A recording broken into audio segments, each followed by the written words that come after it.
ರೇವಣ್ಣ ಜಾಮೀನು ಅರ್ಜಿ ವಿಚಾರಣೆ ಮುಂದುವರೆದಿದೆ. ವಾದವನ್ನ ಮುಂದುವರೆಸಿದ್ದಾರೆ ಎಸ್ಐಟಿ ಪರ ವಕೀಲರು. ಒಂದೇ ಹೆಣ್ಣು ಮಗಳನ್ನ ತಂದೆ ಮಗ ಇಬ್ಬರು ಕೂಡ ಬಳಸಿಕೊಂಡಿದ್ದಾರೆ. ಲೈಂಗಿಕ ದೌರ್ಜನ್ಯವನ್ನ ಎಸಗಿದ್ದಾರೆ. ನಿರಂತರವಾಗಿ ಲೈಂಗಿಕ ದೌರ್ಜನ್ಯ ಆಗಿದೆ ಅನ್ನೋದರ ಬಗ್ಗೆ ಸಂತ್ರಸ್ತೆ ಹೇಳಿಕೆಯನ್ನ ದಾಖಲು ಮಾಡಿದ್ದಾರೆ. ಅತ್ಯಾಚಾರದ ಬಗ್ಗೆ ಇನ್ನೂ ತನಿಖೆಯನ್ನ ಮಾಡಬೇಕಾಗಿದೆ. ಈ ಪ್ರಕರಣ ಜಾಮೀನು ನೀಡುವಂತಹದ್ದಲ್ಲ, ಗಂಭೀರ ಪ್ರಕರಣ. ಒಂದೇ ಹೆಣ್ಣು ಮಗಳನ್ನ ತಂದೆ ಮಗ ಇಬ್ಬರೂ ಕೂಡ ಬಳಸಿಕೊಂಡಿದ್ದಾರೆ. ಲೈಂಗಿಕ ದೌರ್ಜನ್ಯವನ್ನ ಎಸಗಿದ್ದಾರೆ. ನಿರಂತರವಾಗಿ ಅವರ ಮೇಲೆ ಲೈಂಗಿಕ ದೌರ್ಜನ್ಯಗಳಾಗಿದೆ. ಅತ್ಯಾಚಾರದ ಬಗ್ಗೆ ಇನ್ನೂ ಸಹ ತನಿಖೆಗಳನ್ನ ಮುಂದುವರಿಸಬೇಕಾಗಿದೆ. ಹೇಳಿಕೆಗಳನ್ನ ದಾಖಲು ಮಾಡಿಕೊಳ್ಬೇಕು, ಸಾಕ್ಷ್ಯಗಳನ್ನ ಸಂಗ್ರಹ ಮಾಡಬೇಕು. ಈ ಎಲ್ಲ ಪ್ರಕ್ರಿಯೆಗಳು ಆಗಿ ದೋಷಾರೋಪ ಪಟ್ಟಿಯನ್ನ ಸಲ್ಲಿಕೆ ಮಾಡಬೇಕು. ಈ ಹಂತದಲ್ಲಿ ಜಾಮೀನನ್ನ ಕೊಡೋದು ಸೂಕ್ತವಲ್ಲ ಅನ್ನೋ ಅಂಶವನ್ನ ವಾದದಲ್ಲಿ ಪ್ರಕಟ ಮಾಡಲಾಗ್ತಾ ಇದೆ. ಅತ್ಯಾಚಾರದ ಬಗ್ಗೆ ಇನ್ನೂ ಕೂಡ ತನಿಖೆ ಆಗಬೇಕಾಗಿದೆ. ಸಂತ್ರಸ್ತೆಯ ಹೇಳಿಕೆಯನ್ನ ದಾಖಲು ಮಾಡಿಕೊಂಡಿದ್ದಾರೆ. ಅದೇ ಸಾಕ್ಷ್ಯಗಳನ್ನ ಒದಗಿಸಬೇಕಾಗಿದೆ ಮತ್ತು ಸಾಕ್ಷಿದಾರರು ತಮ್ಮ ಹೇಳಿಕೆಗಳನ್ನ ದಾಖಲು ಮಾಡಬೇಕಾಗಿದೆ. ಇದೆಲ್ಲವೂ ಕೂಡ ಇನ್ನು ತನಿಖಾ ಹಂತದಲ್ಲಿರೋದ್ರಿಂದ ಆ ಪ್ರಕ್ರಿಯೆಗಳು ಪೂರ್ಣ ಆಗೋದ್ರ ಒಳಗಾಗಿ ಜಾಮೀನನ್ನ ಕೊಟ್ರೆ ಸಾಕ್ಷಿದಾರರ ಮೇಲೆ ಬಹಳಷ್ಟು ಪರಿಣಾಮವನ್ನ ಬೀರುತ್ತೆ. ಅವರು ಹಿಂದೆ ಸರಿಯುವಂತಹ ಸಾಧ್ಯತೆ ಇದೆ. ಮಗ ಈಗ ಆಲ್ರೆಡಿ ವಿದೇಶದಲ್ಲಿ ತಲೆಮರೆಸಿಕೊಂಡಾಗಿದೆ. ರೇವಣ್ಣ ವಿರುದ್ಧ ಎಸ್ಪಿಪಿ ಅಶೋಕ್ ನಾಯಕ್ ಪ್ರಬಲ ವಾದವನ್ನ ಮಾಡ್ತಾ ಇದ್ದಾರೆ. ಅಪ್ಪ ಮಗ ಇಬ್ಬರು ಕೂಡ ಒಂದು ಹೆಣ್ಣು ಮಗಳ ಮೇಲೆ ಲೈಂಗಿಕ ದೌರ್ಜನ್ಯವನ್ನ ನಿರಂತರವಾಗಿ ಮಾಡಿದ್ದಾರೆ. ಸೊ ಈ ಪ್ರಕರಣದಲ್ಲಿ ಸ್ವಯಂ ಹೇಳಿಕೆಯನ್ನ ಸಂತ್ರಸ್ತೆ ಕೊಟ್ಟಿದ್ದಾರೆ. ಅತ್ಯಾಚಾರದ ಬಗ್ಗೆ ಇನ್ನೂ ಸಹ ಹೆಚ್ಚಿನ ತನಿಖೆ ಆಗಬೇಕಾಗಿದೆ. ಇಲ್ಲಿ ರೇವಣ್ಣ ಅವರಿಂದ ಕೂಡ ಹೇಳಿಕೆಗಳನ್ನ ಪಡಿಬೇಕು. ಪ್ರಜ್ವಲ್ ರೇವಣ್ಣ ಇಂದ ಕೂಡಲೂ ತನಿಖೆಯನ್ನ ಮಾಡಬೇಕಾಗಿದೆ, ಹೇಳಿಕೆಗಳನ್ನ ಪಡ್ಕೊಳ್ಬೇಕಾಗಿದೆ. ಆ ಆರೋಪಿ ಈಗ ಆಲ್ರೆಡಿ ತಲೆಮರೆಸಿಕೊಂಡು ವಿದೇಶದಲ್ಲಿದ್ದಾರೆ, ಶರಣಾಗ್ತಾ ಇಲ್ಲ. ಇದಿಷ್ಟರ ಮಧ್ಯೆ ಇವರಿಗೆ ಜಾಮೀನನ್ನ ಕೊಟ್ರೆ ಮತ್ತಷ್ಟು ಸಮಸ್ಯೆಗಳಾಗುತ್ತೆ.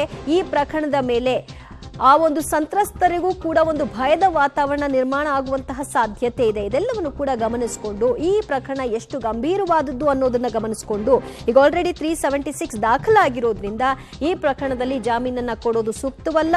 ಅಂಡ್ ಈ ಕೋರ್ಟ್ನಲ್ಲಿ ಇದರ ಬಗ್ಗೆ ವಿಚಾರಣೆಯನ್ನ ಕೈಗೆತ್ತಿಕೊಳ್ಳೋದ್ರ ಬದಲಾಗಿ ಸೆಷನ್ಸ್ ಕೋರ್ಟ್ನಲ್ಲಿ ಇದರ ಅರ್ಜಿ ವಿಚಾರಣೆಯನ್ನ ಮಾಡೋದು ಸೂಕ್ತ ಅನ್ನೋ ಅಭಿಪ್ರಾಯವನ್ನ ವಾದದ ಮೂಲಕವಾಗಿ ಇಡಲಾಗ್ತಾ ಇದೆ.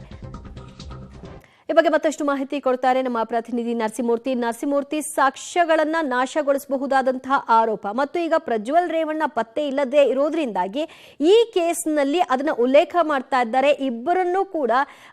ಇಬ್ಬರಿಂದಲೇ ಆ ಹೆಣ್ಣು ಮಗಳಿಗೆ ದೌರ್ಜನ್ಯ ಆಗಿರೋದ್ರಿಂದ ಈ ಕೇಸ್ನಲ್ಲಿ ಜಾಮೀನು ಕೊಡಬೇಡಿ ಅಂತ ಅಶೋಕ್ ನಾಯಕ್ ಅವರ ವಾದ ಮುಂದುವರೆದಿದೆ. ದಿವ್ಯಾ, ಎಸ್ಪಿಪಿ ಜೈನಾ ಕೊಠಾರಿ ಅವರ ಬಳಿಕ ಇದೀಗ ಅಶೋಕ್ ನಾಯಕ್ ತಮ್ಮ ವಾದವನ್ನ ಮಂಡನೆ ಮಾಡ್ತಿದ್ದಾರೆ. ಪ್ರಕರಣದಲ್ಲಿ ಒಂದೇ ಹೆಣ್ಣನ ಅಪ್ಪ ಮಗ ಇಬ್ರು ಕೂಡ ಆಕೆಯ ಮೇಲೆ ಲೈಂಗಿಕ ದೌರ್ಜನ್ಯವನ್ನ ಎಸಗಿದ್ದಾರೆ. ಅದು ಕೂಡ ಒಂದೇ ಮನೆಯಲ್ಲಿ. ಅದು ಆತ ಒಬ್ಬ MLA, ಸಂಸದ, ಅದ್ರ ಜೊತೆಗೆ ಸಚಿವ ಅನ್ನೋ ದೌರ್ಜನ್ಯವನ್ನ ನಡೆಸಿ ಈ ರೀತಿಯಾದಂತಹ ಅತ್ಯಾಚಾರವನ್ನ ಅಪ್ಪ ಮಗ ಒಂದೇ ಮನೆಯಲ್ಲಿ ಈ ರೀತಿ ಮಾಡಿ ದಾದಾಗಿರಿ ತೋಳ್ಬಲವನ್ನ ತೋರಿಸಿದ್ದಾರೆ. ಮಗ ವಿದೇಶದಲ್ಲಿ ತಲೆಮರೆಸ್ಕೊಂಡಿದ್ದಾನೆ ಅನ್ನೋ ನಿಟ್ಟಿನಲ್ಲಿ ಅಶೋಕ್ ನಾಯಕ್ ಅವರು ವಾದವನ್ನ ಮಂಡಿಸ್ತಿದ್ದಾರೆ. ಅಂದ್ರೆ ಯಾವ ರೀತಿ ಇವ್ರ ಮೇಲೆ ದೌರ್ಜನ್ಯ ಆಗಿದೆ ಅನ್ನೋದನ್ನ ಇಲ್ಲಿ ಬೇರ್ಪಡಿಸಿ ನಾವು ತನಿಖೆ ಮಾಡೋದಕ್ಕೆ ಸಾಧ್ಯವಿಲ್ಲ. ಕೆಲವು ಶಬ್ದಗಳನ್ನ ಪೊಲೀಸರು ಬರೆಯೋದಕ್ಕೆ ಸಾಧ್ಯವಾಗಿಲ್ಲ. ಹೀಗಾಗಿ ಯಾರು ಈ ಒಂದು ಪ್ರಕರಣವನ್ನ ಮಾಡಿದಾರೋ ಅವ್ರು ಇನ್ನೂ ಕೂಡ ವಿದೇಶದಲ್ಲಿ ತಲೆಮರೆಸ್ಕೊಂಡಿದ್ದಾರೆ. ಇವ್ರ ಮೇಲೂ ಕೂಡ 376 ದಾಖಲಾಗಿದೆ. ಹೀಗಾಗಿ ಜಾಮೀನನ್ನ ರದ್ದು ಮಾಡಬೇಕು ಅನ್ನೋ ನಿಟ್ಟಿನಲ್ಲಿ ಅಶೋಕ್ ನಾಯಕ್ ರವರು ಪ್ರಬಲವಾದ ವಾದವನ್ನ ಮಂಡಿಸಿದ್ದಾರೆ. ಇದೀಗ SPPಯ ಇಬ್ಬರು ವಕೀಲರ ವಾದಕ್ಕೆ ಪ್ರತಿವಾದವಾಗಿ ಅಶೋಕ್ ನಾಯಕ್ ಹಾಗೆ ಇವರು ಜೈನಾ ಕೊಠಾರಿ ಅವರ ವಾದಕ್ಕೆ ಪ್ರತಿವಾದವಾಗಿ ಇದೀಗ HD ರೇವಣ್ಣ ಪರ ವಕೀಲರು CV ನಾಗೇಶ್ ಅವರು ವಾದವನ್ನ ಆರಂಭ ಮಾಡಿದ್ದಾರೆ. ಓಕೆ ಮೂರ್ತಿ, ಇಲ್ಲಿ ಜೈನಾ ಕೊಠಾರಿ ಅವರು ಒಂದು ವಾದ ಮಾಡಿದ್ರು, ಅಶೋಕ್ ನಾಯಕ್ ಅವರು ಕೂಡ ತಮ್ಮ ವಾದ ಮಾಡಿದ್ರು. ಈ ವಾದದ ಉದ್ದಕ್ಕೂ ಕೂಡ ಸಾಕ್ಷ್ಯ ನಾಶ ಆಗಬಹುದು, ಸಾಕ್ಷಿದಾರರ ಮೇಲೆ ಪ್ರಭಾವ ಬೀರಬಹುದು ಮತ್ತು ಒಬ್ಬ ಆರೋಪಿಗೆ ಆಲ್ರೆಡಿ ತಲೆಮರೆಸ್ಕೊಂಡಿರೋದ್ರಿಂದ ಇದರ ಮೇಲೆ ಹೆಚ್ಚಿನ ಪರಿಣಾಮ ಆಗಬಹುದು ಅಂತ. ಒಟ್ಟಾರೆ ಅವ್ರು ಕೋರ್ತಾ ಇರೋದೇನು, ಈ ಅರ್ಜಿ ಇಲ್ಲಿ ವಿಚಾರಣೆಗೆ ಬರಬಾರ್ದು, ಇಲ್ಲಿ ಜಾಮೀನನ್ನ ಕೊಡಬಾರ್ದು ಅನ್ನೋದಾ, ಈ ವಿಚಾರಣೆ ಏನಿದ್ರು ಸೆಷನ್ಸ್ ಕೋರ್ಟ್ ನಲ್ಲೇ ಆಗ್ಬೇಕು ಅನ್ನೋದಾ?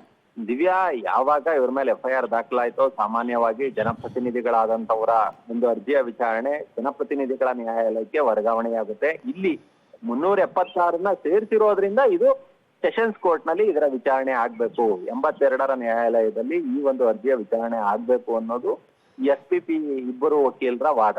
ಹೀಗಾಗಿ ಅವರು ತಮ್ಮ ವಾದವನ್ನ ಮಂಡಿಸಿದ್ದಾರೆ. ಅದ್ರ ಜೊತೆಗೆ ಇಲ್ಲಿ ಅತ್ಯಾಚಾರ ಪ್ರಕರಣ ದಾಖಲಾಗಿದೆ, ಸಂತ್ರಸ್ತೆ ಹೇಳಿಕೆಯನ್ನ ದಾಖಲು ಮಾಡಿದ್ದಾಳೆ. ಆದ್ರೂ ಇದು ಗಂಭೀರವಾದಂತಹ ಪ್ರಕರಣ. ಇಲ್ಲಿ ಜಾಮೀನನ್ನ ಕೊಡೋದಕ್ಕೆ ಈ ಪ್ರಕರಣದಲ್ಲಿ CRPC 436 ಅಡಿ ಬರೋದಿಲ್ಲ. ಜೀವಾವಧಿ ಶಿಕ್ಷೆವರೆಗೂ ಅಥವಾ ಮರಣದಂಡನೆಯವರೆಗೂ ವಿಧಿಸಬಹುದಾದಂತಹ ಗರಿಷ್ಠ ಶಿಕ್ಷೆಯನ್ನ IPC 376 ಒಳಗೊಂಡಿದೆ. ಹೀಗಾಗಿ ಇಲ್ಲಿ ಜಾಮೀನನ್ನ ಕೊಡಬಾರದು. ಆಕೆ ಹೇಳಿಕೆಯನ್ನ ಕೊಟ್ಟಿದ್ದಾಳೆ, ಪೊಲೀಸರ ಮುಂದೆ ಹೇಗೆ ಅತ್ಯಾಚಾರವಾಯಿತು, ಹೇಗೆ ಲೈಂಗಿಕ ದೌರ್ಜನ್ಯವಾಯಿತು ಅಂತ ಹೇಳಿ. ಅಪ್ಪ ಮಗ ಇಬ್ರು ಕೂಡ ಸೇರಿ ದೌರ್ಜನ್ಯವನ್ನ ಎಸಗಿದ್ದಾರೆ. ಮಗ ಇದೀಗ ವಿದೇಶದಲ್ಲಿ ತಲೆಮರೆಸಿಕೊಂಡಿದ್ದಾನೆ. ಪ್ರಭಾವಿಗಳು ಈಗ ದೋಷಾರೋಪಣಾ ಪಟ್ಟಿಯನ್ನ ಸಲ್ಲಿಸುವ ಸಂದರ್ಭದಲ್ಲಿ ಜಾಮೀನನ್ನ ಕೊಟ್ರೆ ಸಂತ್ರಸ್ತೆಯರ ಮುಂದೆ ಬಂದು ಹೇಳಿಕೆಯನ್ನ ದಾಖಲು ಮಾಡೋದಿಲ್ಲ. ಹೀಗಾಗಿ ಜಾಮೀನನ್ನ ರದ್ದು ಮಾಡಬೇಕು ಅನ್ನೋದು SPP ಅವರ ಇಬ್ಬರು ಕೂಡ SPPಗಳ ವಾದ. ಓಕೆ ಮೂರ್ತಿ, ರೇವಣ್ಣ ಪರ ಹಿರಿಯ ವಕೀಲ CV ನಾಗೇಶ್ ಅವರ ವಾದ ಈಗ ಆರಂಭ ಆಗಿದೆ. SIT ಪರ ವಕೀಲರ ವಾದ ಅಂತ್ಯವಾಗಿದೆ. ರೇವಣ್ಣ ವಿರುದ್ಧ ದಾಖಲಾಗಿರುವುದು ಜಾಮೀನು ಸಹಿತ ಪ್ರಕರಣವಾಗಿದೆ.